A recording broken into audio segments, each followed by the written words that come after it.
Okay, hello students. So last class के अंदर हम लोगों ने टॉपिक कंप्लीट किया था। कौन सा खत्म किया था? ठीक है, इतना जल्दी मैं ही भूल गई। चलो कोई बात नहीं, आगे हम लोग चैप्टर स्टार्ट करते हैं। कौन सा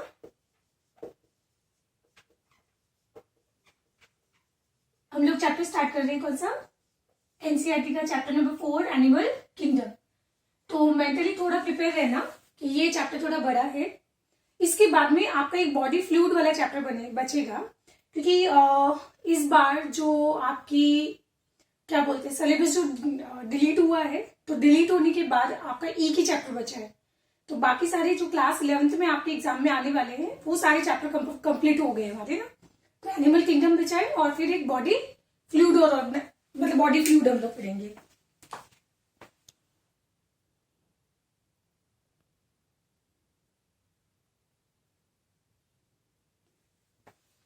एक आई थिंक सो प्रॉब्लम आ रही होगी कि कुछ बच्चे मुझे कांटेक्ट कर रही होंगी, बट मेरा मोबाइल जो है वो खराब हो गया है और मेरा व्हाट्सएप जो है मेरी फ्रेंड हैंडल कर रही है। सो थोड़े दिन के लिए रुक जाओ, अभी मैं शायद आपको रिप्लाई नहीं दे पाऊंगी ना। चलो नेक्स्ट हम बात करते हैं एनिमल किंगडम के बारे में। तो एनिमल किंगडम के अंदर हम लोग यहाँ पे किसको इंक्लूड करते हैं? तो यहाँ पे इंक्लूड करते हैं हम लोग मल्टी सेल्यूलर एनिमल्स को। और मल्टी सेल्यूलर एनिमल्स को हम लोग और क्या बोलते हैं? मेटाजोआ। तो यानी इसका मतलब हम लोग इस चैप्टर के अंदर एनिमल किंगडम के अंदर यूनिसेल्यूलर ऑर्गेनिज्म के बारे में डिस्कस नहीं करेंगे। तो आपको याद है मैंने आपको प्रोटोजोवंस पढ़ाए थे, तो प्रोटोजोवन हम लोगों ने प्रोटिस्टा किंगडम में पढ़ चुके थे, है ना। तो अब हम लोग यहाँ पे स्टार्ट करेंगे from porifera to till mammals तक। क्लियर? तो देखो इस चैप्टर के अंदर हम लोग एनिमल के क्या पढ़ते हैं, बहुत सारे फाइलम्स पढ़ते हैं। और तो ये क्लासिफिकेशन किसके बेस पे किया जाता है? तो इस चैप्टर के सबसे बिल्कुल फर्स्ट पार्ट के अंदर मैं यहाँ पे आपको डिस्कस करूंगी क्या? क्लासिफिकेशन के बारे में। तो हम लोग ऑर्गेनिज्म को जो है वो कैसे क्लासिफाई कर दे, तो इसके क्लासिफिकेशन के यहाँ पे बहुत सारे बेस बनाए गए हैं, जिसके अंदर सबसे पहला आपका बेस आएगा कौन सा? पहला बेस आएगा लेवल ऑफ ऑर्गेनाइजेशन। अब लेवल ऑफ ऑर्गेनाइजेशन का मतलब होता है कि यहाँ पे ये ऑर्गेनिज्म कैसे मल्टी सेल्यूलर है, बट सेल्स तो बहुत सारी है, पर वो सेल्स मिलके आपस में कोई कनेक्शन बनाती है या नहीं बनाती है, जस्ट मतलब ऐसे ही साथ में रहती है। For example porifera, no doubt porifera के अंदर बेटा क्या होता है? मल्टी सेल्यूलर होता है। वहां पे आपको एक सेल्स का क्लस्टर मिलेगा, बट वहां पे कभी भी आपको टिश्यू नहीं मिलेगा। क्यों? बिकॉज होता क्या है, टिश्यू में हम लोग क्या बोलते हैं कि ग्रुप ऑफ सेल्स जो होती है वो मिलके एक स्पेसिफिक फंक्शन परफॉर्म करती है। यहाँ पे सेल्स जो होती है वो मिलके एक स्पेसिफिक फंक्शन परफॉर्म नहीं करती है। वहां पे हर एक सेल, जैसे इसको आप ऐसे समझ लो कि अमीबा होता है ना, तो बहुत सारे अमीबा को आप लोगों ने साथ में रख दिया, बस एक ढेर बना दिया, और उस ढेर को हम लोग क्या बोल रहे हैं? पोरीफेरा। जहां पे एक्सक्रीशन, सर्कुलेशन, रेस्पिरेशन और ये सारे काम जो है वो खुद एक इंडिविजुअल सेल अपना अपना खुद काम कर रही है। तो सब अपने ऊपर डिपेंडेंट है, कोई किसी से कोई लेना देना नहीं है। तो ये चीज क्या होगा? Cellular organisation. तो पहले हम लोग यहाँ पे देखेंगे क्या? बॉडी ऑर्गेनाइजेशन के बारे में। तो उनकी बॉडी है ना, तो बॉडी का ऑर्गेनाइजेशन कैसा मिलेगा? तो सबसे पहले हम बात करते हैं कहां से? अच्छा, ये फाइलम के बारे में तो आप लोग जानते हो ना, क्लास 9th में सुना होगा। नहीं सुना है तो इधर देखो, पहले मैं आपको जब एनिमल किंगडम के बारे में पढ़ाऊंगी तो एनिमल किंगडम के अंदर हम लोग यहाँ पे पढ़ेंगे वर्टिब्रेट्स और इनवर्टिब्रेट्स के बारे में, सॉरी कॉर्डेटा और नॉन कॉर्डेटा के बारे में बात करेंगे। नॉन कॉर्डेटा और एक हम पढ़ेंगे यहाँ पे क्या? कॉर्डेटा। तो एक्चुअली होता क्या है कि हमारी जो रीढ़ की हड्डी है ना, वर्टिबल कॉलम, तो ये वर्टिबल कॉलम एक्चुअली जब हम लोग एम्ब्रियो थे, तो एम्ब्रियो के टाइम के अंदर वहां पे डेवलप होती है नोटोकॉर्ड। एंड नोटोकॉर्ड जो है फिर फर्दर जब हम पूरे मेच्योर हो जाते हैं तो ये कन्वर्ट हो जाती है वर्टिबल कॉलम के अंदर। तो वर्टिबल कॉलम इनके अंदर क्या होता है? प्रेजेंट होता है, या फिर हम बोलेंगे नोटोकॉर्ड यहाँ पे क्या होती है? प्रेजेंट होती है। तो जिन एनिमल्स के अंदर नोटोकॉर्ड प्रेजेंट होगा आप उसको क्या बोलोगे? कॉर्डेटा। और जिनके अंदर नोटोकॉर्ड नहीं डेवलप होती है ड्यूरिंग एम्ब्रियो डेवलपमेंट, तो आप इनको क्या बोलोगे? Non Chordata. अब यहाँ पे हम फाइलम शुरू करते हैं। फाइलम आएगा यहाँ पे पोरीफेरा। नेक्स्ट उसके बाद आएगा इसमें सिलेंट्रेटा। पोरीफेरा में आप लोग जानते हो क्या, साइकॉन के बारे में, स्पॉन्ज जिनको हम लोग बोलते हैं। तो इनकी बॉडी जो होती है ना, उस बॉडी के ऊपर बहुत सारे आपको छोटे छोटे छोटे छोटे छेद्स मिलेंगे, छेद्स मतलब पोर्स मिलेंगे, ठीक है। तो इसलिए हम लोग इसको क्या बोलेंगे, पोरीफेरा या फिर स्पॉन्ज बोलेंगे, है ना। तो इनकी बॉडी आपको स्पॉन्ज जैसी मिलेगी, कोई बात नहीं। नेक्स्ट, अगर आपने कभी हाइड्रा के बारे में सुना होगा, है ना, तो हाइड्रा जो होता है वो बिलोंग करता है कहां से, सिलेंट्रेटा, जिसके ऊपर टेंटेकल्स मिलते हैं आपको, है ना। उसके बाद में नेक्स्ट आएगा टेनोफोरा। एक और चीज याद रखना बेटा कि ये जो टेनोफोरा होता है ये काफी ज्यादा रिजेंबल करते हैं किसी, सिलेंट्रेटा से।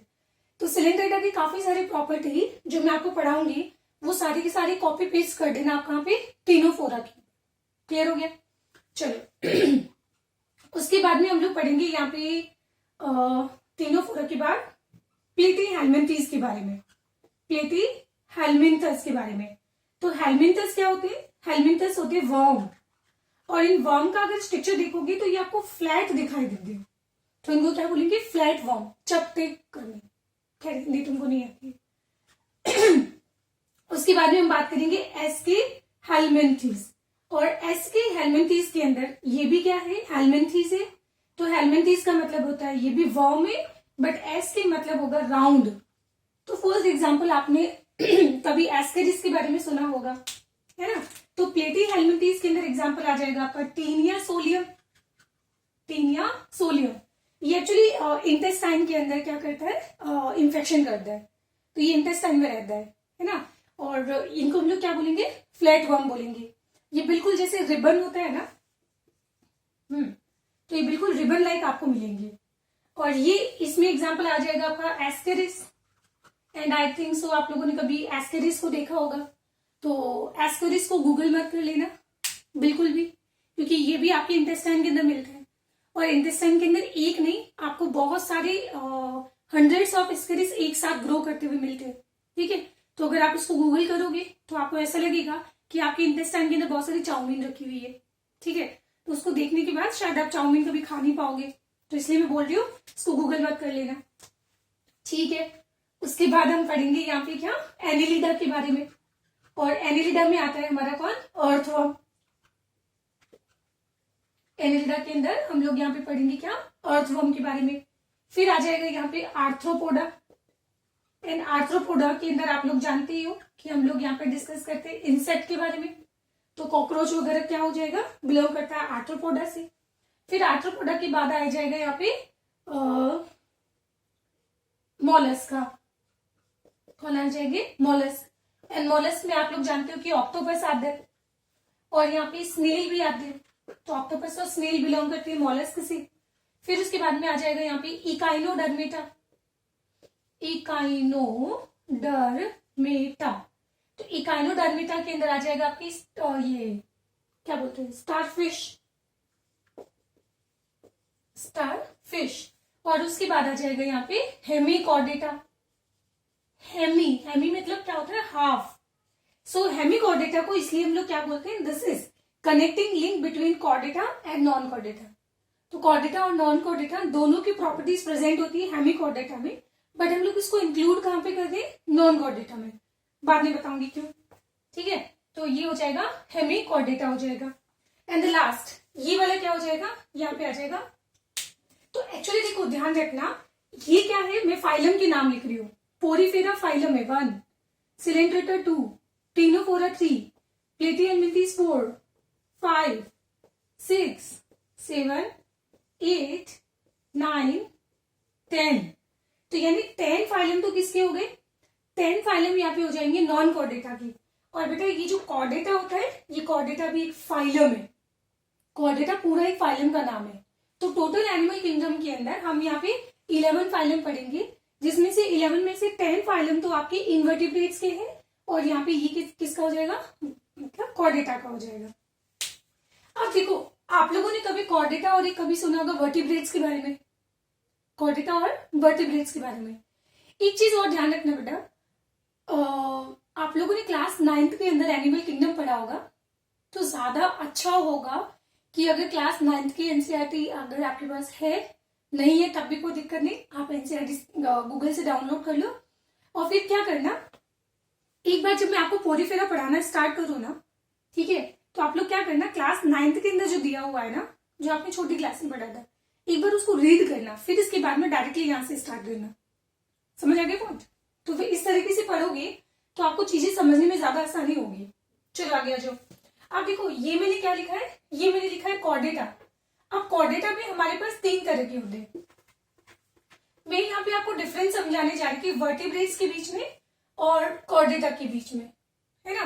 तो ये वर्टिब्रेट्स कौन से होते हैं, ये वर्टिब्रेट्स होते हैं परम, fishes, amphibia, reptiles, Aves, mammals. Fish, amphibia, reptiles, Aves मतलब बर्ड्स, और ये कौन हो जाएंगे, मैमल्स। इसका मतलब ये हो गया कि all vertebrates are chordate but all chordates are not vertebrate, है ना। उसके बाद हम लोग एक और पढ़ते हैं यहाँ पे सिफेलोकॉर्डेटा। सॉरी, पहले मैं आपको पढ़ाऊंगी यूरोकॉर्डेटा। पहले मैं पढ़ाऊंगी यूरोकॉर्डेटा, और उसके बाद में आपको पढ़ाऊंगी सिफेलोकॉर्डेटा। तो यानी कॉर्डेट्स जो होते हैं वो 3 तरह के होते हैं, यूरोकॉर्डेट, सिफेलोकॉर्डेट और एक आएगा कौन, वर्टिब्रेट्स। अब मैम यहाँ पे यूरो का क्या मतलब होता है, यूरो का मतलब होता है यहाँ पे तेल। तो एक्चुअली इसके अंदर जो नोटोकॉर्ड होती है ड्यूरिंग एम्ब्रियो डेवलपमेंट, वो कहाँ प्रेजेंट होती है, तेल में प्रेजेंट होती है ना। तो नोटोकॉर्ड के अंदर नोटोकॉर्ड जो होती है वो तेल्स में प्रेजेंट होती है। सो दैट्स व्हाई इसको बोलते हैं हम लोग क्या, यूरोकॉर्डेटा। बट यहाँ पे आपको एक बहुत ही इंटरेस्टिंग चीज मिलेगी, बताओ पक्का, वेरी वेरी इंटरेस्टिंग चीज। अब मुझे एक चीज बताओ कि लार्वा जो होता है वो ज्यादा एडवांस होता है या एडल्ट जो होता है वो ज्यादा एडवांस होता है। तो हम लोग आइडियली जब भी सोचते हैं ना, तो हम लोग सोचते हैं कि लार्वा प्रिमिटिव होता है, लेस डेवलप होता है, और एडल्ट जो होता है वो फुल्ली डेवलप होता है। बट यहाँ पे ये एक्सेप्शन है। एक्सेप्शन कहने का मतलब इसके लार्वा के अंदर आपको क्या दिखाई देगी, नोटोकॉर्ड दिखाई देगी। नोटोकॉर्ड यहाँ पे क्या होती है, प्रेजेंट होती है, और वो भी कहाँ पे, तेल के अंदर। बट एडल्ट जब बनता है तो उसके अंदर नोटोकॉर्ड क्या हो जाती है, गायब हो जाती है। और आप मुझे बताओ कि नॉन कॉर्डेट और कॉर्डेट में से ज्यादा एडवांस करेक्टर कौन है। तो आप लोग बोलोगे कॉर्डेटा होना, नोटोकॉर्ड प्रेजेंट होना एडवांस करेक्टर है। यहाँ पे देखो लार्वा के अंदर नोटोकॉर्ड है बट एडल्ट के अंदर नोटोकॉर्ड नहीं है। तो यहाँ पे ये क्या हुआ, ये तो इवोल्यूशन उल्टा हो गया ना, कि मोर एडवांस से लेस एडवांस बन रहा है। तो इसको हम लोग बोलते हैं क्या, रिट्रोग्रेसिव इवोल्यूशन।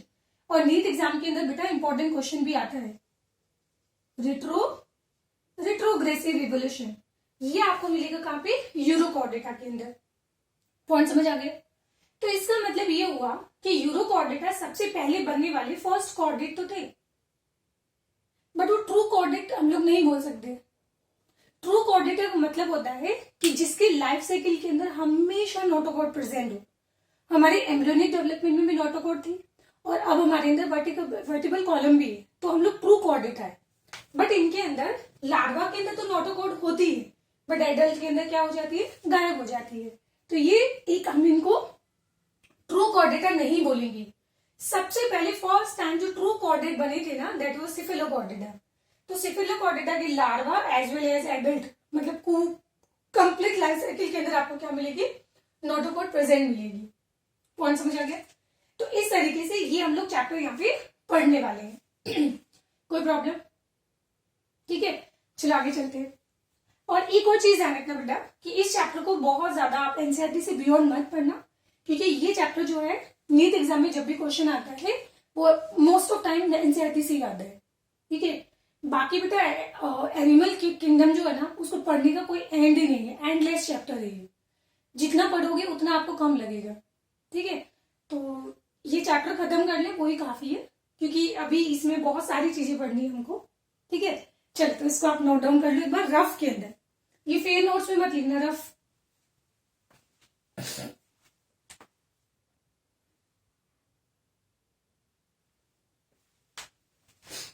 चलो तो अब हम लोग बात करें तो नेक्स्ट हम पहला पढ़ने वाले क्या, लेवल ऑफ ऑर्गेनाइजेशन के बारे में। लेवल ऑफ ऑर्गेनाइजेशन जिसको आप लोग ऑर्गेनाइजेशन क्या बोल सकते हो, बॉडी ऑर्गेनाइजेशन भी बोल सकते हो। तो हम लोग बात कर रहे थे पोरीफेरा के बारे में। देखो ये सीक्वेंस आप अच्छे से याद कर लेना, नहीं तो बेटा बहुत दिक्कत होगी इस चैप्टर को पढ़ने के अंदर, ठीक है। तो सबसे पहले हमने बात की थी पोरीफेरा के बारे में, जहां पे सेल्स साथ तो रहती है बट मिलके कोई ग्रुप नहीं बनाती है, हर एक सेल अपना इंडिविजुअल फंक्शन परफॉर्म कर दी है। तो यहाँ पे पोरीफेरा के अंदर आपको मिलेगा सेल्यूलर बॉडी ऑर्गेनाइजेशन के बारे में। फिर पोरीफेरा के बाद में हम पढ़ेंगे क्या, सिलेंट्रेटा और टीनोफोरा के बारे में। तो मैंने आपको बोला भी था कि टीनोफोरा काफी सारी चीजें जो है वो सिलेंट्रेटा के साथ कॉमन होती है, ठीक है। तो सिलेंट्रेटा और टीनोफोरा के अंदर आपको मिलेगा टिश्यू ऑर्गेनाइजेशन। सबसे पहली बार यहाँ पे सेल्स ने मिलके एक ऑर्गेनाइजेशन बनाया, टिश्यू ऑर्गेनाइजेशन। फिर उसके बाद में आता है प्लेटीहेल्मिन्थेस एंड जो टीनियस सोलियम है, फ्लैट वर्म, वहां पे सबसे पहली बार यहाँ पे टिश्यू ने मिलके एक कोऑर्डिनेशन किया है और उस कोऑर्डिनेशन से बना है ऑर्गन्स। और उसके बाद में आएगा कौन सा, ऑर्गन तो बना था बट ऑर्गन सिस्टम डेवलप नहीं हुआ था, ठीक है। एंड प्लेटीहेल्मिन्थेस के बाद आएगा कौन सा, एस्के हेल्मिन्थेस। और एस्के हेल्मिन्थेस के अंदर भी आपको क्या मिलेगा, यहाँ पे ऑर्गन लेवल ही मिलेगा, बट एनेलिडा से, फ्रॉम एनेलिडा आपको सबसे पहली बार ऑर्गन के बीच में भी कोऑर्डिनेशन मिलेगा, मतलब अर्थवर्म। और वहां पे आपको मिलेगा ऑर्गन सिस्टम के बारे में, जहां पे आपको मैं दो एग्जाम्पल बताऊंगी कि ऑर्गन सिस्टम जो है वो मतलब काफी वेरी करते हैं। For example blood circulatory system कितने तरह का होता है, दो तरह का। किसी ऑर्गेनिज्म के अंदर ये ओपन हो सकता है या फिर क्लोज हो सकता है, मैं एक्सप्लेन करूंगी। डाइजेस्टिव सिस्टम कंप्लीट हो सकता है, इनकम्प्लीट हो सकता है। चलो देखते हैं कैसे। तो हम लोग बात कर रहे थे कि यहाँ पे क्या मिलेगा, सबसे पहले आपको मिलेगा सेल्यूलर ऑर्गेनाइजेशन के बारे में। एंड सेल्यूलर ऑर्गेनाइजेशन मतलब सेल्स अपना अपना इंडिविजुअल वर्क कर रही है। फिर उसके बाद में हम बोलेंगे कि सेल्स मिलके क्या बनेगी, टिश्यू बनेगी, तो टिश्यू ऑर्गेनाइजेशन मिलेगा। फिर टिश्यू मिलके क्या बनाएंगे, ऑर्गन्स बनाएंगे, तो यहाँ पे ऑर्गन ऑर्गेनाइजेशन मिलेगा। फिर ऑर्गन आपस के अंदर मिलके क्या बनाएंगे, ऑर्गन सिस्टम बनाएंगे, और ये मिलेगा आपको, है ना। चलो तो एग्जाम्पल की बात करते हैं। तो यहाँ पे एग्जाम्पल क्या आ जाएगा, देखो आज का जो टॉपिक मैं आपको पढ़ाने वाली हूँ ना, आप ट्राई कर लेना कि याद हो जाए आपको, बट अगर 100% याद नहीं हो तो ऐसा कोई बुरा नहीं हो जाएगा, क्योंकि जैसे मैं आपको पोरीफेरा, सिलेंट्रेटा, वैसे भी हम लोग ये पूरा डिटेल में पढ़ने वाले हैं, ठीक है।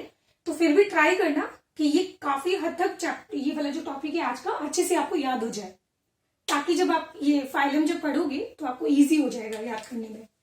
तो सेल्यूलर ऑर्गेनाइजेशन आपको कहां पे मिलेगा, पोरीफेरा के अंदर। फिर पोरीफेरा के बाद में आता है सिलेंट्रेटा।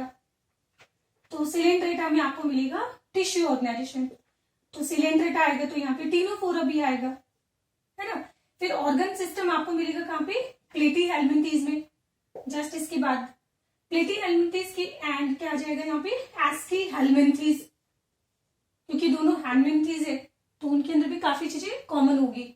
और ऑर्गन सिस्टम आपको सबसे पहले मिलेगा कहां से, एनिलिडा से, फ्रॉम अर्थवर्म। तो एनिलिडा से लेकर टिल मैमल्स तक आपको क्या मिलेगा, ऑर्गन सिस्टम मिलेगा, ठीक है। अब हम बोलेंगे कि यहाँ पे ऑर्गन सिस्टम जो होते हैं वो एग्जिबिट करते हैं क्या, एग्जिबिट ग्रेट डाइवर्सिटी, मतलब डिफरेंस काफी ये शो कर दे। कैसे, जैसे अगर मैं बात करूं तो यहाँ पे मैं दो एग्जांपल ले रही हूं। एक आपका डाइजेस्टिव सिस्टम आता है, डाइजेस्टिव सिस्टम का एग्जांपल लेंगे हम लोग, और एक एग्जांपल हम लोग लेंगे यहाँ पे ब्लड सर्कुलेटरी सिस्टम का, या सर्कुलेटरी सिस्टम का।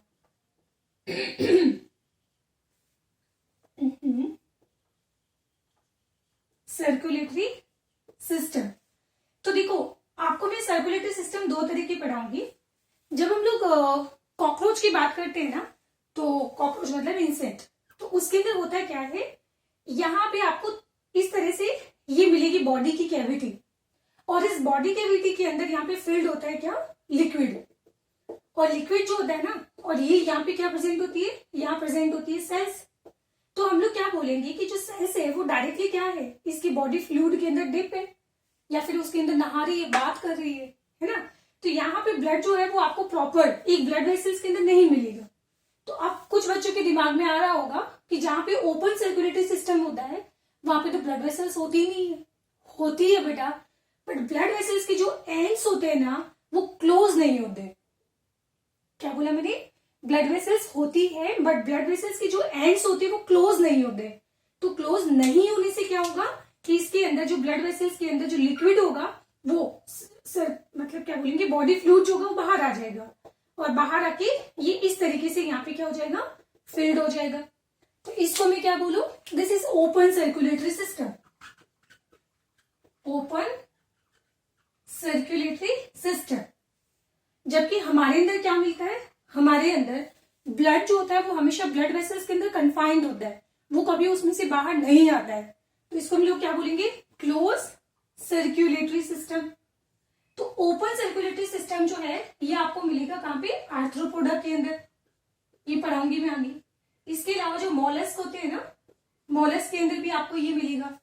बट अगर मैं बात करूं अर्थवर्म के बारे में, तो अर्थवर्म का जब हम स्ट्रक्चर बनाएंगे तो आप देखना उसमें ब्लड वेसल्स होती है, मतलब एनलिडा हो गया एंड बाकी सारे एग्जाम्पल, एंड ऑल कॉर्डेट्स यहाँ पे आ जाएंगे। कॉर्डेटा, ये क्लियर हो गया। चलो ये तो हम लोगों ने बात की थी सर्कुलेटरी सिस्टम के बारे में, कि देखो यहाँ पे ऑर्गन सिस्टम तो बन रहा है, ऑर्गन्स तो बन रहे हैं, पर बेटा ऑर्गन्स भी क्या करते हैं और यहाँ पे वेरी करते हैं, इस तरीके से एक डिफरेंस इनके अंदर क्या होता है, शो करते हैं। डाइजेस्टिव सिस्टम की बात करें तो डाइजेस्टिव सिस्टम हमारे पास टू टाइप का होगा, एक होगा इनकम्प्लीट डाइजेस्टिव सिस्टम और एक होता है कंप्लीट डाइजेस्टिव सिस्टम। अब इसका क्या मीनिंग होता है मैम, देखो कंप्लीट डाइजेस्टिव सिस्टम का मतलब होता है कि ये जो आपके डाइजेस्टिव ट्रैक होगा, ये क्या है, दिस इज डाइजेस्टिव ट्रैक। तो डाइजेस्टिव ट्रैक के अंदर आपने देखा है कि यहाँ पे दो तरह की ओपनिंग मिलेगी, एक जहां से फूड जो होता है वो एंटर होगा और एक जहां से वेस्ट जो है वो बाहर निकलेगा। तो इस पार्ट को मैं क्या बोलूंगी, इस पार्ट को मैं बोलूंगी माउथ और इस पार्ट को मैं बोलूंगी क्या, एनस। तो कंप्लीट डाइजेस्टिव सिस्टम के अंदर हमेशा आपकी एलिमेंट्री कैनाल के अंदर दो पोर्स होंगे, यहाँ पे दो ओपनिंग होगी। क्या मिलेगा आपको, यहाँ पे टू ओपनिंग मिलेगी। बट इनकम्प्लीट डाइजेस्टिव सिस्टम, तो जैसे हम प्लेटी हेलमिंथेस के बारे में जब पढ़ेंगे तो उसमें कुछ ऐसा होता है, ऐसा आपको डाइजेस्टिव सिस्टम मिलेगा। सो टेक्निकली हो क्या रहा है कि यहाँ पे खाना, फूड जो होगा वो यहाँ से एंटर करेगा और जो एनएस होता है, मतलब जो वेस्ट होता है वो भी कहां से, इसी पोर से बाहर निकलेगा। ठीक है, तो छीछी नहीं करना है, ठीक है। तो हम लोग क्या बोलेंगे कि इसके अंदर एक ही सिंगल ओपनिंग होती है जो माउथ का रोल भी प्ले करती है एंड एनएस का रोल भी प्ले करती है। तो इसमें यहाँ पे आपको मिलेगा वन ओपनिंग और ये वन ओपनिंग वर्क करेगी किसका, बोथ माउथ एंड एनएस का, माउथ एंड एनएस का दोनों का काम करेगी। अगर मान लो कि इसके अंदर एक सिंगल ओपनिंग है तो इसको आप क्या बोलोगे, इनकम्प्लीट डाइजेस्टिव सिस्टम, जो हम लोग पढ़ेंगे कहां पे, प्लेटी हेलमिंथेस के अंदर। तो यहाँ पे आ जाएगा आपका एग्जांपल प्लेटी हेलमिंथेस, ठीक है। बट एनालिडा से लेकर आगे हम लोग क्या पढ़ेंगे, कंप्लीट। तो अभी मैं इसके एग्जांपल नहीं लिख रही हूँ क्योंकि वो मैं आपको जो फाइलम पढ़ाऊंगी तब आपको क्लियर हो जाएगा। ये हो गया, आगे आ जाओ। तो ये हमारा पहला टॉपिक कंप्लीट हो गया। क्या अभी मैं आज की क्लास के अंदर सिर्फ आपको मैं बेसिस पढ़ाऊंगी, ठीक है, कि मतलब ये सिलोम क्या होता है, बॉडी ऑर्गेनाइजेशन क्या होता है, डिप्लोब्लास्टिक ट्रिप्लोब्लास्टिक क्या होते हैं, मेटामेटिक सेगमेंटेशन क्या होता है। फिर उसके अंदर नेक्स्ट क्लास से हम शुरू करेंगे पोरिफेरा फाइलम से। तो नेक्स्ट उसके बाद अभी हम क्या पढ़ रहे हैं, बोलो, एनिमल किंगडम का क्लासिफिकेशन पढ़ रहे हैं और उसके बेसिस पढ़ रहे हैं। तो पहला बेस हम लोगों ने बात की थी यहाँ पे क्या, लेवल और ऑर्गेनाइजेशन के बारे में। दूसरा अब हम बात करेंगे यहाँ पे क्या, सिमेट्री के बारे में। दूसरा हम लोग डिस्कस करेंगे यहाँ पे सिमेट्री के बारे में। तो एक चीज ध्यान रखना बेटा, मैं फिर बोल रही हूँ, अगर आपको एग्जाम्पल नहीं याद होते घबराने की जरूरत नहीं है, ठीक है। ये चीजें वैसे भी हम लोग फाइलम जो पढ़ेंगे तब मैं आपको एक्सप्लेन करूंगी। तो देखो सिमेट्री हमारे पास तीन तरह की होती है। By the way symmetry I think आप लोग जानती हो, नहीं जानते हो। देखो अगर मान लो सपोज करो कि तुम्हें मैं बीच में से काट दूं यहां से, तो हमारी बॉडी के अंदर सिर्फ एक ही सिंगल ऐसा प्लेन है जहां से काटने पर दो इक्वल हाफ बनते हैं। तो अगर एक सिंगल प्लेन होता है जहां से दो इक्वल हाफ बनाए जा सकते हैं तो उसको बोलते हैं बाइलेटरल सिमेट्री। ठीक है, बट ये जो हमारे पास मार्कर है ना बेटा, इस मार्कर को अगर सपोज करो कि मैं यहां से कट करूं तब भी ये दो इक्वल हाफ बनेंगे, मैं इसको इस तरीके से कट करूं तब भी दो इक्वल हाफ बनेंगे, मैं इसको इस तरीके से कट करूं तब भी दो इक्वल हाफ बनेंगे। तो इसमें क्या होगा, कोई भी रेडियस से काटने पर, मतलब मैं इसका डायग्राम बना के एक्सप्लेन करती हूँ। तो जैसे ये इसकी बॉडी हो गई, ठीक है, और इसको अगर सपोज करो कि मैं आप इस तरीके से कट कर रही हूँ, या हो सकता है इसको मैं इस तरीके से कट कर रही हूँ, या इसको इस तरीके से कट कर रही हूँ, या इस तरीके से, तो कहीं से भी काटो हमेशा बेटा आपको दो इक्वल हाफ मिलेंगे। तो कोई भी रेडियस से कट करो तो ये वाली सिमेट्री क्या हो जाएगी, दिस इज रेडियल सिमेट्री। ये क्या हो जाएगा, रेडियल सिमेट्री हो जाएगी, है ना। और एक आता है क्या, एसिमेट्री। एसिमेट्री मतलब होता है कि आप इसको कहीं से भी कट करो दो इक्वल आपको हाफ कभी मिलेंगे नहीं। तो ये कब पॉसिबल हो सकता है, जब उसका अरेंजमेंट ही बड़ा अजीब सा हो, इरेगुलर अरेंजमेंट हो।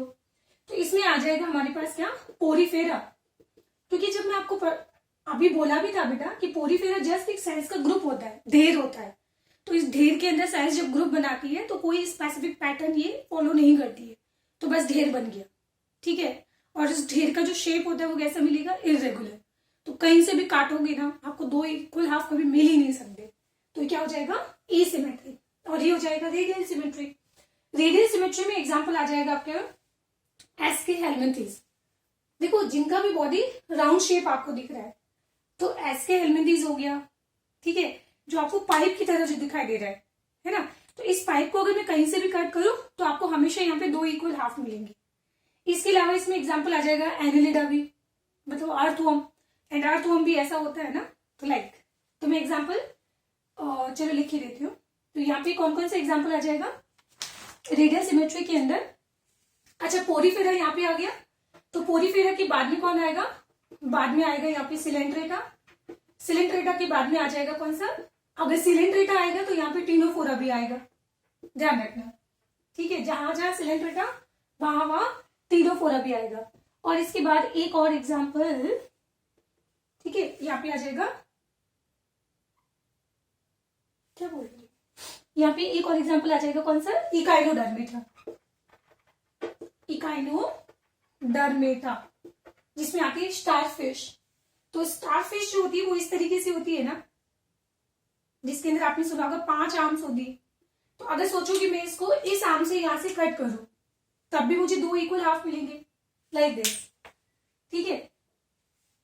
ये मैं बाद में समझाऊंगी कि इसमें रेडियल कैसे होता है, अभी बस सुनो आप लोग। उसके बाद में आ जाएगा कौन सा, bilateral symmetry. And bilateral symmetry का मतलब होता है इसके अंदर क्या मिलेगा, ओनली जस्ट वन हाफ मिलेगा, जहां से आप इसको दो इक्वल हाफ में कट कर सकते हो। तो only one plane, only one plane आपको मिलेगा, जहां से कट करने पर आपको दो इक्वल हाफ मिलेंगी। तो इसमें एग्जांपल आ जाएगा हमारा sorry Annelida, yes Annelida, earthworm यहाँ पे आएगा एनिलिडा। इसके अलावा आपने अगर देखा होगा बटरफ्लाई, तो बटरफ्लाई क्या होता है, आर्थ्रोपोडा होता है। तो आर्थ्रोपोडा के अंदर क्या मिलेगा आपको, तो आर्थ्रोपोडा के अंदर आपको मिलेगा बाइलेटरल सिमेट्री। बाकी इसके अलावा जितने भी जो कॉर्डेट्स होते हैं वो कॉर्डेट्स के अंदर हमेशा आपको सिमेट्री मिलेगी, कौन सी, बाइलेटरल। इतना समझ आ गया, पक्का।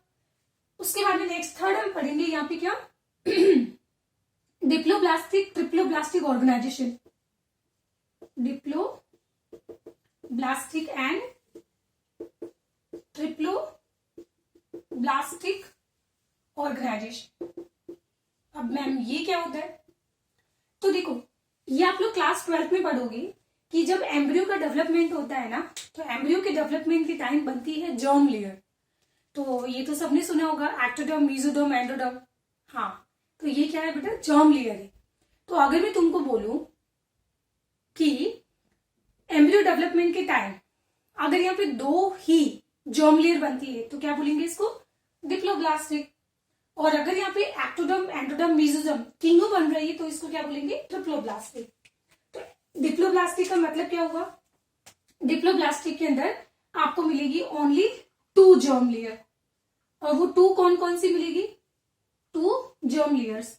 ये मिलेगी आपको, एक तो मिलेगी एक्टोडर्म और एक मिलेगी आपको एंडोडर्म। अब कुछ बच्चों के दिमाग में आ रहा होगा कि मैडम ये जर्म लेयर का काम क्या होता है? तो आप क्लास 12th में पढ़ोगे बेटा कि इन्हीं जर्म लेयर से हमारी बॉडी के अंदर डेवलप होते हैं ऑर्गन्स। जैसे स्किन हमारी एक्टोडर्म से बनती है, नर्वस सिस्टम पूरा हमारे एक्टोडर्म से अराइज होता है ना, इस तरीके से। अब ट्रिप्लोब्लास्टिक का मतलब होता है कि इसके अंदर आपको मिलेगी क्या? 3 germ layer. And 3 germ layer का मतलब हुआ कि यहाँ पे 3 जर्म लेयर है ना, कौन कौन सी? एक्टो, और यहाँ पे मीजो, और आपको मिलेगी यहाँ पे एंडोडर्म। तीनों जर्म लेयर मिलेगी। अब नाउ, अब यहाँ पे आता है एग्जाम्पल। तो एग्जाम्पल कौन कौन सा आ जाएगा? तो यहाँ पे आ जाएगा पोरीफेरा। तो पोरीफेरा का जब हम लोग स्ट्रक्चर भी बनाएंगे बेटा, तब मैं आपको सिर्फ यहाँ पे 2 जर्म लेयर बताऊंगी। और एक होता है सिलेंट्रेटा, ठीक है, और एक जब सिलेंट्रेटा आएगा तो यहाँ पे टीनोफोरा भी आएगा, टीनोफोरा। और हम लोगों ने बोला था बेटा कि प्लेटीहेल्मिन्थेस से बनने शुरू हुआ है क्या? ऑर्गन्स। तो ऑर्गन्स बनना मतलब क्या हुआ कि यहाँ पे तीनों जर्म लेयर की रिक्वायरमेंट होगी। तो यहाँ पे एग्जांपल आ जाएगा प्लेटीहेल्मिन्थेस टू सारे एनिमल आगे की, तो यहाँ पे टिल मैमल्स तक, ये सारे कैसे होंगे? ट्रिप्लोब्लास्टिक होंगे। क्लियर हो गया? पक्का? अच्छा, एक एनसीईआरटी में और दिया हुआ है कि यहाँ पे सिलेंट्रेटा के अंदर, सिलेंट्रेटा में दिया हुआ है कि ये हमारे पास क्या होती है? दिस इज एक्टोडर्म, जो सबसे बाहर वाली लेयर होती है, एंड जो अंदर वाली सबसे इनरमोस्ट लेयर जो होती है, दिस इज एंडोडर्म। तो मान लीजिए कि ये हमारे पास क्या है? एंडोडर्म है, और ये सबसे बाहर क्या हो गई? एक्टोडर्म हो गई। तो हालांकि इसके अंदर आपको क्या मिलेगी? 2 जर्म लेयर मिलेगी, बट दोनों जर्म लेयर के बीच में आपको एक क्या मिलेगी? ट्रांसपेरेंसी, एक और लेयर मिलती है जो नॉन लिविंग होती है, मतलब ये प्रोटीन की बनी हुई है, ये कोई सेल्स का बना हुआ नहीं है। क्योंकि अगर सेल्स का बना हुआ होता तो बेटा आप इसको एक थर्ड जर्म लेयर बोलते हैं। तो ध्यान रखना, ये कैसा होता है? एक नॉन लिविंग लेयर होता है जिसको हम बोलते हैं मीजोग्लिया, मीजोग्लिया। ठीक है, चलो कोई प्रॉब्लम? तो ये जब मैं आपको सिलेंट्रेटा का डायग्राम बनाऊंगी हाइड्रा का, तो एक बार फिर पढ़ेंगे हम लोग। तो मैं इसलिए बोल रही हूँ कि इसको बस जस्ट सुनते जाओ आप। तो देखो, इसमें क्लासिफिकेशन के अंदर हम लोगों ने पहला पढ़ा है कौन सा? Level of organisation. दूसरा आपने पढ़ा है कि एनिमल्स को हमने क्लासिफाई किया on the basis of symmetry, और उसके बाद में हमने क्लासिफाई किया है on the basis of germ layer, कि इनके पास जर्म लेयर 2 मिलेगी या फिर इनके पास 3 मिलेगी। ठीक है, चलो तो इसको फटाफट नोट डाउन कर लो, पहले इसको अच्छे से प्रैक्टिस कर लो, अभी और पढ़ने क्लासिफिकेशन। ठीक है, तो आगे देखो।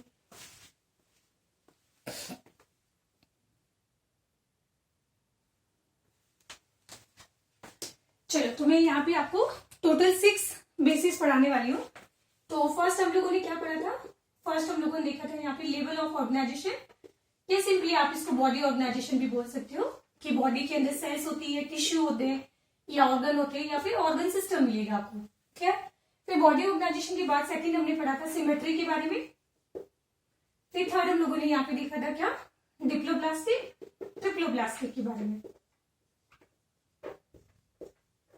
ये क्लियर हो गया? नाउ फोर्थ हम लोग यहाँ पे डिस्कस करने वाले हैं सिलोम के बारे में। अब देखो, सिलोम क्या होता है? सिलोम का मतलब होता है बॉडी कैविटी। ये बॉडी का क्या है? कैविटी है, जिसको बायोलॉजी के अंदर हम लोग क्या बोलते हैं? सिलोम बोलते हैं। तो फॉर एग्जाम्पल सपोज करो तो कि तुम्हें क्या कर दिया जाए, गला काट दिया जाए, और फिर तुम्हारी बॉडी के अंदर जितने भी ऑर्गन्स है उनको निकाल के फेंक दिया जाए, एक्सेप्ट इंटेस्टाइन। ठीक है, तो बाकी आपने क्या देखा है कि वहां पे पूरा एक कैविटी बन गया ना, तो उस कैविटी को हम क्या बोलते हैं? सिलोम। क्या बोला जाएगा इसको? सिलोम। अब बॉडी कैविटी हमारे पास 3 तरह की होती है। एक होती है ट्रू सिलोम, एक होता है फॉल्स सिलोम, और एक होता है सिलोम होता ही नहीं है ना, कि सिलोम डेवलप ही नहीं हुआ। तो ये हम क्या बोलेंगे? ए सिलोमेट। इसको बोला जाएगा क्या? ए सिलोमेट। और अगर मान लीजिए कि सिलोम बना तो है बट वो फॉल्स सिलोम है। अब मैडम ये क्या होता है कि बॉडी कैविटी तो है बट वो फॉल्स है, यहाँ पे फॉल्स और ट्रू कहने का मतलब होता है कि अगर बॉडी कैविटी की लाइनिंग अगर मेसोडर्म होती है, मतलब हमारी बॉडी कैविटी जो है वो अगर मेसोडर्म से कवर्ड होती है, तो उसको हम क्या बोलेंगे, true coelom. And true coelom मतलब सिलोमेट हो जाएगा ये, या इनको बोल सकते हैं यू सिलोमेट। यू मतलब क्या होता है, ट्रू। तो ये हो जाएंगे हमारे पास ट्रू सिलोमेट्स हो जाएंगे। और अगर यहाँ पे बॉडी कैविटी तो है but body cavity is not covered by या लाइन बाय मेसोडर्म, तो हम लोग क्या बोलेंगे, इसको सूडोसिलोमेट बोलेंगे। तो मैं इसमें लिख देती हूँ कि या तो बॉडी कैविटी है ही नहीं, बॉडी कैविटी एब्सेंट होती है, ये आपको मिलेगी प्लेटीहेल्मिन्थेस के अंदर। अच्छा पोरीफेरा के अंदर नहीं मिलेगा क्योंकि वहां तो जस्ट आपको सेल्स मिल रही है। ये सिलोम तब बनना शुरू होती है बेटा जब ऑर्गन बनना शुरू होते हैं, एंड ऑर्गन बनने की शुरुआत कहां से होती है, प्लेटीहेल्मिन्थेस से शुरू हुआ है ना, मतलब जिसमें डिप्लोब्लास्टिक ट्रिप्लोब्लास्टिक जर्म लेयर पड़ी थी ना, हाँ, तब ये शुरुआत होगा सिलोम का। तो इसमें एग्जाम्पल आ जाएगा हमारा कौन सा, प्लेटीहेल्मिन्थेस। तो प्लेटीहेल्मिन्थेस के अंदर सिलोम तो नहीं होता है, बट इसके आगे जब हम लोग आ गए एस्केहेल्मिन्थेस के अंदर, तो एस्केहेल्मिन्थेस के अंदर सबसे पहली बार सिलोम तो डेवलप हुई बट दैट वाज फॉल्स। तो इसका मतलब ये हुआ कि इसके बाद के सारे एनिमल जो है एनिलिडा से लेकर फ्रॉम मैमल्स तक, सॉरी टिल मैमल्स तक, सारे कैसे होंगे, यूसिलोमेट होंगे। क्लियर।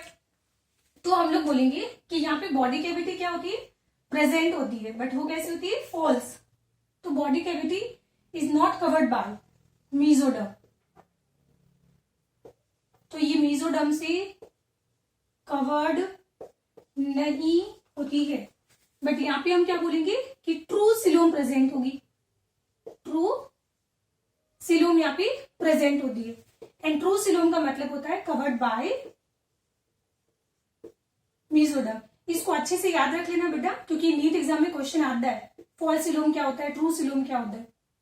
ये क्लियर हो गया। चलो कोई बात नहीं, मैं एक बार आपको डायग्राम बना के एक्सप्लेन करती हूँ।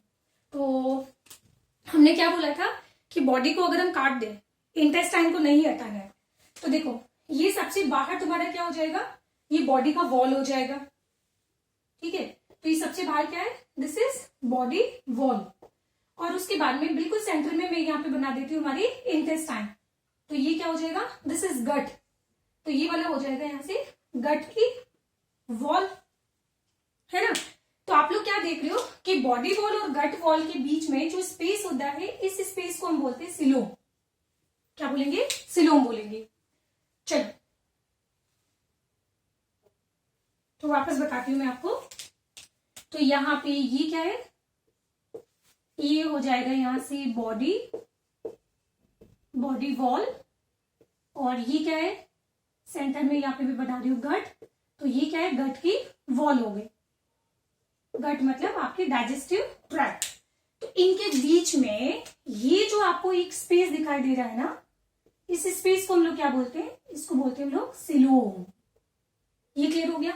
तो अब हम बोलेंगे कि यहाँ पे सिलोम क्या होता है, एब्सेंट होता है। अब एब्सेंट क्यों होता है, क्योंकि यहाँ पे सबसे बाहर आपको दिखाई देगी एक्टोडर्म, और प्लेटीहेल्मिन्थेस में मेसोडर्म नहीं होता है, ठीक है। तो यहाँ पे सबसे बाहर आपको दिखाई देगी एक्टोडर्म। तो देखना ये ब्लू कलर से मैं क्या बना रही हूँ, ये मैंने ब्लू कलर से बनाई है एक्टोडर्म। और कितनी लेयर्स बनाई है, ये मैंने मल्टी लेयर बना दिया मान लो, ठीक है। तो दिस इज एक्टोडर्म। अब ध्यान रखना प्लेटीहेल्मिन्थेस में मेसोडर्म नहीं होता है, तो अब मैं डायरेक्टली क्या बनाऊं, तो ये ग्रीन कलर जो मैं बना रही हूँ this is endoderm.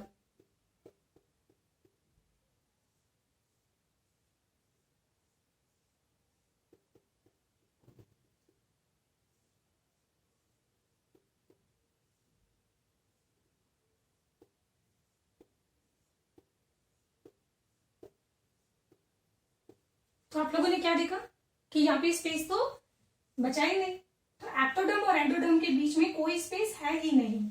So that's why यहाँ पे सिलोम क्या हो गया, एब्सेंट हो गया। कोई बात नहीं, इसको देखो पहले मैं यहाँ बना देती हूँ कि एक्चुअली ट्रू सिलोम होती क्या है। तो सबसे बाहर ये हमारा क्या होगा, ये हमारा हो गया बॉडी वॉल। बस थोड़ी देर और मैं पढ़ाऊंगी, हार्डली 5-10 मिनट बस। और ये हमारे सेंटर में क्या हो जाता है, ये सेंटर में हो गया गट। तो इसका ये जो लाइनिंग है इसको हम क्या बोलेंगे, गट वॉल। तो अब हम क्या बोलेंगे कि यहाँ पे ये मैं ब्लू कलर से बना रही हूँ, कौन सी, एपिडर्मिस, सॉरी एक्टोडर्म।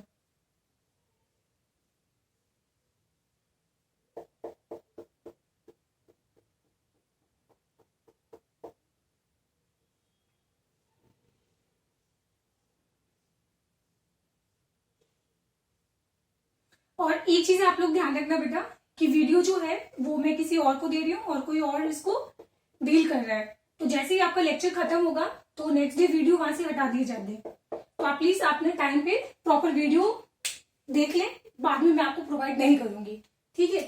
तो बाद में कोई कॉल नहीं करेगा कि मेरा वीडियो पेंडिंग है अभी भी, ठीक है। तो ये मैं आपको वार्निंग दे रही हूँ, टाइम पे आप अपनी वीडियो खत्म करो। नहीं तो ऐसा हो रहा है बेटा कि काफी सारे बच्चे बाद में कर लेंगे, बाद में कर लेंगे, तो उसमें क्या हो रहा है, फिर वो उनका सिलेबस कंपाइल हो रहा है। फिर सिलेबस कंपाइल होता है तो अल्टीमेटली फिर बोलते हैं कि समझ नहीं आता है हमको, तो ठीक है। तो ध्यान रखना, सिलेबस आपको जो लेक्चर दिया जाता है उसी दिन आपको खत्म करना है, ठीक है। तो ये मैं ब्लू कलर से क्या बना रही हूँ, ये ब्लू कलर से मैंने बना दिया यहाँ पे एंडोडर्म। ये ब्लू कलर से मैंने क्या बना दिया, यहाँ पे एंडोडर्म बना दिया। फिर उसके बाद यहाँ पे ये मैं क्या बना रही हूँ, ये मैं बना रही हूँ यहाँ पे, कुछ गड़बड़ हो रही है, सही है सही है सही है। ये जो, ये कौन सा कलर हो गया, this is endoderm, green colour. तो एंडोडर्म और मेसोडर्म के बीच में ये जो आपको क्या दिखाई दे रहा है, स्पेस दिखाई दे रहा है ना, तो इस स्पेस को मैं क्या बोलूंगी, दिस इज सिलोम। इसके बीच में जो ये स्पेस है, स्पेस को हम क्या बोलेंगे, सिलोम। बट ये वाला सिलोम है कैसा, ट्रू सिलोम। ट्रू सिलोम कहने का मतलब यहाँ पे ये कवर्ड होगा किससे, मेसोडर्म से। तो अब जो मैं रेड कलर वाली जो सेल्स बना रही हूं ना रेड कलर वाली सेल्स, तो ये रेड कलर सेल्स कौन सी होगी, दिस इज मेसोडर्म। तो यहाँ पे आपको मिलेगी ये वाली मेसोडर्म। और अगर इस कैविटी को अगर कवर करना है तो बेटा आपको 2 मेसोडर्म की जरूरत पड़ेगी, क्योंकि अंदर से भी सिलोम को लाइनिंग करना है और बाहर से भी सिलोम को लाइन करना है, ठीक है। तो यहां से आपको क्या मिलेगी, 2 मेसोडर्म मिलेगी। तो एक हो जाएगी इंटरनल मेसोडर्म और एक हो जाएगी बाहर वाली एक्सटर्नल मेसोडर्म। तो अब आप लोग क्या देख रहे हो कि ये जो सिलोम है अंदर से भी मेसोडर्म से कवर्ड है और बाहर से भी कवर्ड है। और ये रेड कलर क्या है, दिस इज मेसोडर्म। तो ये रेड कलर क्या हो जाएगा, मेसोडर्म। तो इसको बोला जाएगा क्या, ट्रू सिलोम। क्लियर हो गया, पक्का। तो ये आपको मिलेगा फ्रॉम एनालिडा से लेकर टिल मैमल्स तक। अब बात करते हैं सूडोसिलोमेट के बारे में। तो सूडोसिलोम के अंदर ये क्या होगा, this is body cavity and ये क्या होगा यहाँ पे, गट, बॉडी कैविटी, और ये क्या हो जाएगा यहाँ पे, गट हो जाएगा। तो देखो सबसे बाहर वाली लाइनिंग किसकी है, दिस इज एक्टोडर्म।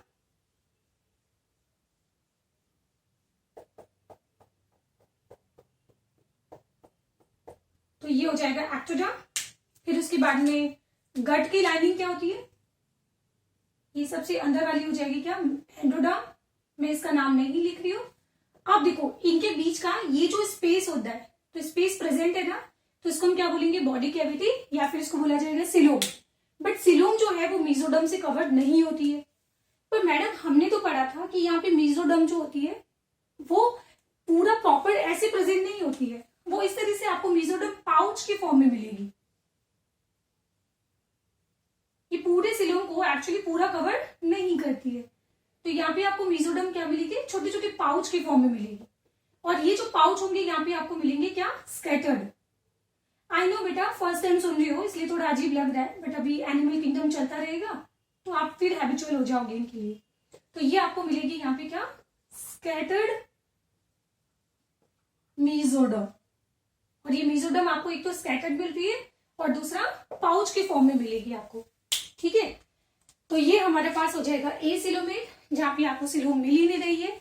ये वाला हो जाएगा कौन सा, ये हो जाएगा यहाँ पे सूडोसिलोमेट, और ये हो जाएगा कौन सा, यू सिलोमेट।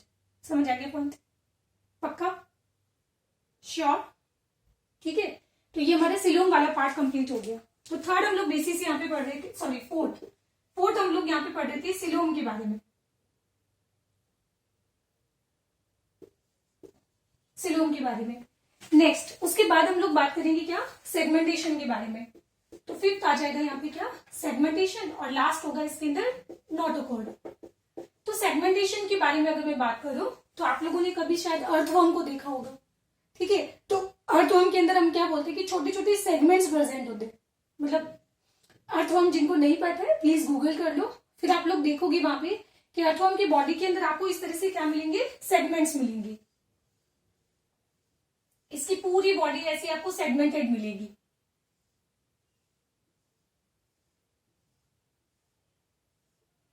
इस तरीके से। तो इन सेगमेंट्स को हम लोग क्या बोलते हैं, इन सेगमेंट को हम लोग बोलते हैं मेटा, इन सेगमेंट्स को हम लोग बोलते हैं क्या, मेटामेरिक सेगमेंट्स। इनको हम क्या बोलेंगे, मेटामेरिक सेगमेंट। और मेटामेरिक सेगमेंट के बनने के प्रोसेस को हम क्या बोलेंगे, मेटामेरिज्म।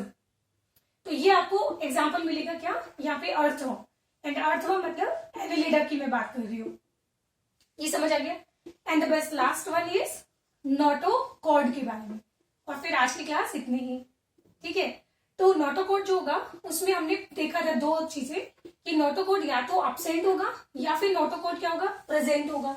और ये नोटोकॉर्ड फ्यूचर में किस में कन्वर्ट होगा, वर्टिबल कॉलम में कन्वर्ट हो भी सकता है और नहीं भी हो सकता है, कोई कंपल्सरी नहीं है।